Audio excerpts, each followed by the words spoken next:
Hello and welcome to this special edition of African Voices. My name is Baile Jallo. It's just over 24 hours since Alpha Conde of Guinea was ousted in a military coup led by Colonel Mamadou Doumbouya from the Special Forces. Since yesterday, we've seen the pictures, we've seen videos circulating on social media of the former president being arrested and detained. Yesterday, the military junta announced they have dissolved the government, and they've also announced that the constitution has been suspended.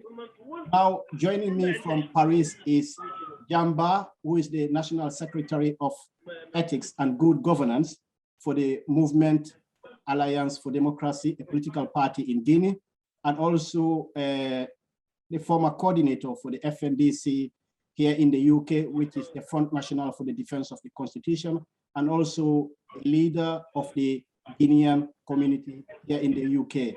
Hello, John, and welcome to the show. Hello, Mr. Bailo Jallo.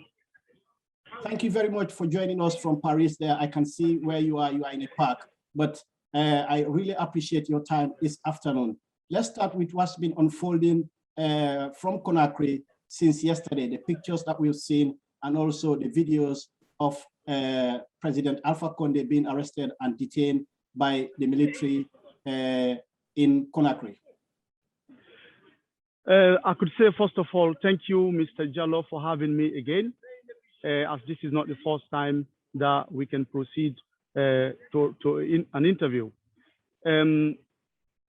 Once again, I'm going to mention, I don't know if you remember our first interview, what I said, that the situation in Guinea right now is not a surprise. It's predictable, as the country, the people have gone through a lot. So this was predictable, it's not a surprise. But as you said, I'm currently in Paris. I only rely on social media or phone calls from families and friends in Guinea to get the right information. But definitely, the military has taken power over Alpha Conde's government. Speaking of it not being a surprise, it was a predictable.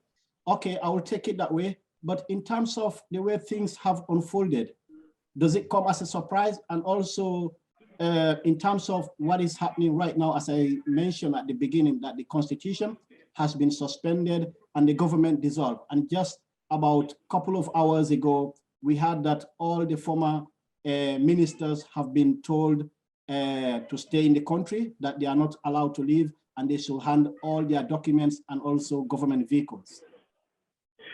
Yeah, exactly. And when you mention constitution, I think that's where the problem is. That's where the problem came from.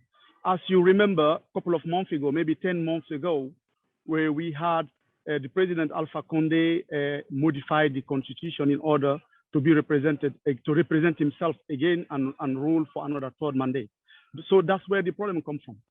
So in terms of that, if in a country the institutions are not stable, the political parties or the civil society, no one can speak up their voice. And even in the army, each and everyone just follow their proper ambition.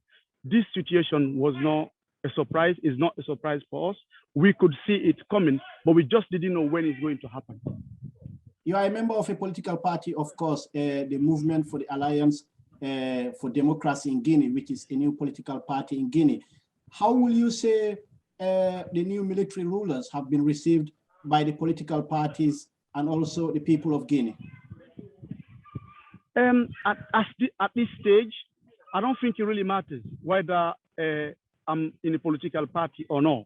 It doesn't matter which political party you follow or you are in. What matters to all of us as a Guinean, we are in deep crisis, is to work hand to hand, try and tight the bond between us, work together in order to get out of this situation. Then afterward, when we get out of this situation, we can come back to our political party or to whatever we want. But at this stage, we all Guineans need to be together in order to get over it. Because it's not the fact that the military forces have taken power today, but the military, we know that in history already. In '84, we had the same In 2008, the same happened, and now it's quite the same, a little bit different because President Alpha Conde is alive. But it's not the first time that the military came to power, so we learn from our mistakes and get together in order to get through this crisis. That's what matters to me, and I'm sure that that's what matters to all political leaders or civil society members. Speaking of civil society, from my understanding, some political detainees were to be released today. Can you shed any light on that? Yeah, of course. I've been watching live on Facebook. Somebody was actually doing live on Facebook nearby the central prison in Conakry. So many prisoners were going out, including Fonike Mange, Umar Silla. You know, I can say right now is the leader. And for the benefit of our viewers, and for those who don't know who Fonike Mange and Umar Silla is, can you just explain who those people were or who those people are? Yeah, Fonike Mange is one of the high-ranking leaders of the FNDC that is jailed for like nearly 1 year now, and he's going to be released if he's not released yet today by the judge. And if he is released, do you currently, or the way you see things unfolding in the country, do you trust the military? Trust in the military, you know, it's difficult to predict. I don't want to get into speculations whether it's going to be they're going to do wrong or right. As I said, what matters to me as a leader of the Guinean community and a leader of a political party is to avoid a bloodshed. That's the main point for us. So in order to get through that, we have to be together. Whether you are military, you are in the army, or you are a political leader or civil society or religious leader, it's time for all Guineans, regardless your political party or your ethnic background, to get together and get through this kind of situation, because that's the only way out of it. We've seen the international community, including the former colonial master, France, condemning the coup d'etat, if I'm allowed to call it that way, including the United States and also the United Nations, likewise the African Union and regional body ECOWAS. What's your take on that? You know, I think we can come to that later on. At the moment, Guinea is in crisis, and the people that are mostly concerned are Guineans. So we have to sort that out. I don't think we should at this time consider that much what coming from abroad. What matters to us is to keep Guineans together in Guinea and try to tie the bond between us. We've already, by the voice of our president, Mr. Alpha Conde, spoken, you know, about this current situation, and that's exactly what he actually spoke about. So it doesn't really matter what I don't say it doesn't completely matter what the international community think or says about the current situation, because Guinea is a member of a lot of international organizations. You know, we are tied to respect the rules and regulations. But at this moment, we don't have a proper government. At the moment, we don't have institutions, as you said, are dismantled by the junta. You know, the government doesn't exist. The civil society, most of political leaders from the opposition, most of them are in jail. You know, so we have something to focus on internally. Then after that, we can face the international community. And I'm sure that, and if we as Guineans in Guinea and abroad, I mean, like the diaspora, if we work together hand to hand, we can come over this situation and get the country back in a state. And speaking of working together and working on things internally, if invited by the military junta, is your political party willing to join the government of the junta? Actually, the junta doesn't have a government yet, because I have not seen a minister. I have not seen a president of Guinea. With Colonel Mamadi Doumbouya declared himself that he is the ruler of the country, that he is in control. Yeah, you could see that he said president of, then he said the junta's name. He didn't say president of the Republic of Guinea. Those two are completely different. So at this point, we do not have a proper government. So I don't think a country that doesn't have a proper government can carry on and nominating ministers. As I said previously, we have to go through this. I will still stress on this question again. Yesterday, he said he's going to look to make an inclusive government, including political parties, and also putting everyone on board. So that's a sign of inviting people to come together, isn't it? And if invited, like I said, will you be willing to come on board? Actually, he said, and he did, it's completely different. So he said it, but let's wait and see the outcome. Because saying things are quite easy sometimes, but action should follow.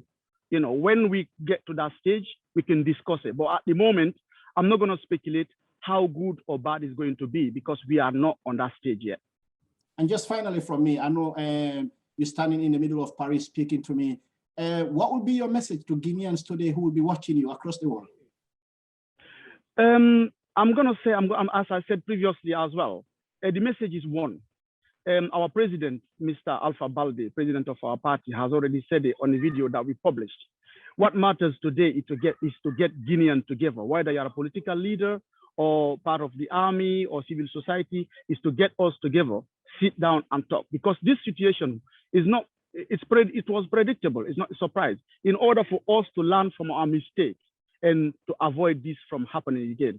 And I'm a little bit worried because when you look closely to the current situation, sorry, I've got a fly here. When you look closely at the current situation, when I saw yesterday young Guinean boys and girls applauding the gens, you know, and shouting freedom, freedom, freedom. If you look at the videos in 1984, when the military took the power, there were young Guineans from age 18, 25 to 35 that were applauding, you know, freedom, freedom. When you look at in 2008, when Captain Dadis came to power after the death of the former President Alpha Conde, the same young Guinean from age 18, maybe 16 to 30 or 35, were on the street shouting, thank you, freedom, freedom. And yesterday, the same scenario. My worry is that 15 years ago, I was maybe 13 or 25 years, or 20 years. But so for now, you believe history is repeating itself? Yeah, not only history is repeating, that's not my worry. My worry is that,